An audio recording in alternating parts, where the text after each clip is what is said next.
বাংলাদেশের মুস্তাফিজুর রহমান, তার প্রসঙ্গে যদি আসি, তিনি একটা ম্যাচই খেলেছেন, সেই ম্যাচটাতে 4 ওভারে 19 রান দিয়ে 1 উইকেট নিয়েছেন এবং ইকোনমিটা আবারও ইমপ্রেসিভ, মাত্র 4.8। একটা টি-20 ম্যাচ নাবিল কায়সার, এবং এই কাজটা মুস্তাফিজ দিনের পর দিন করে যাচ্ছেন। আমি রিসেন্ট টাইমে কেউ একজন মনে হয় প্রশ্ন করছিল অফেয়ারে যে আমরা বলি যে মুস্তাফিজের প্রাইম টাইম ছিল 2015-16 ওই সময়টা, এখন কি তিনি আসলে সেই সময়টাকেও ছাপিয়ে যাচ্ছেন? টি20তে বা ওয়ানডেতে কিন্তু টেস্ট খেলছেন না, দুটো ফরম্যাটে তিনি কিন্তু ইকোনমিক্যাল বোলিং করছেন এবং আপনি এই বিশ্বের যে কোনো জায়গায় তিনি খেলেন না কেন এই কাজটা তিনি হরহামেশা করে থাকেন। আমরা দেখেছি যে লাহোর যখন 200 রান বোর্ডে জমা করে তখন আপনার আস্কিং রান রেটটা 10 শুরু থেকে। মুস্তাফিজ বোলিং করেছেন পাওয়ার প্লের শেষ ওভারটা এবং পাওয়ার প্লের পরের প্রথম ওভারটা। মুস্তাফিজ যখন রান আটকে দিয়েছিলেন তখনই কিন্তু কুশাল পেরেরা সিকান্দার রাজাকে চার্জ করতে গিয়ে আউট হয়ে গেছেন এবং আমার কাছে যতটুকু মনে হয় যে মুস্তাফিজের রোলটা খুব ভাইটাল। 5+ স্টার রেটিং প্রাপ্ত দেশের সর্বোচ্চ বিদ্যুৎ সাশ্রয়ী ওয়ালটন এসি স্মার্ট কমফোর্ট এখন নেক্সট লেভেলে।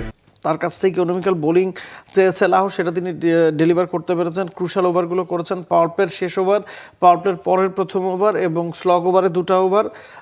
তবে স্লগে মুস্তাফিজ যখন বোলিং করেছেন তার আগে আসলে ম্যাচটা শেষ হয়ে গেছে, 9টা উইকেট চলে গিয়েছিল।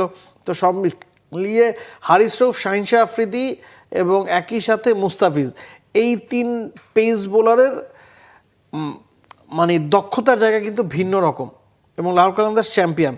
হারিস Rauf can click 150, 152, Shaheen Shah Afridi can swing the new ball, মুস্তাফিজের স্লোয়ার কাটার। আমার কাছে মনে হয় এই দলটার বোলিংয়ে যথেষ্ট বৈচিত্র্য আছে এবং ডিফেন্ডিং চ্যাম্পিয়নরা এবারও ভালো করবে এবং সেখানে মুস্তাফিজের খুব ভাইটাল একটা রোল থাকতে যাচ্ছে। এক্স্যাক্টলি, এবং এবার পিএসএল এ মুস্তাফিজই সবচেয়ে বড় স্টার বাংলাদেশ থেকে যারা খেলছেন এবং আমরা আশা করতে পারি যে মোটামুটি ম্যাক্সিমাম ম্যাচই তিনি খেলবেন ওই ধরনের ইনজুরি কনসার্ন বা অন্য কোনো সমস্যা না থাকলে।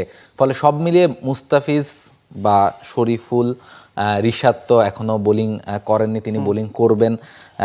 বাকি যারা পারভেজ হোসেন ইমন যেভাবে শুরু করেছে পিএসএল এ, নর্মালি আমরা দেখি যে ফ্র্যাঞ্চাইজি লিগে টি20 ফরম্যাটের ক্রিকেট যেহেতু খুব বেশি বাংলাদেশিরা সুযোগ পান না, 1-2 ওই ঘুরিয়ে ফিরে মুস্তাফিজ, সাকিব আল হাসান, এর বাইরে 1-2 জন কখনো কখনো হলো ম্যাচ খেলার সুযোগ পান না।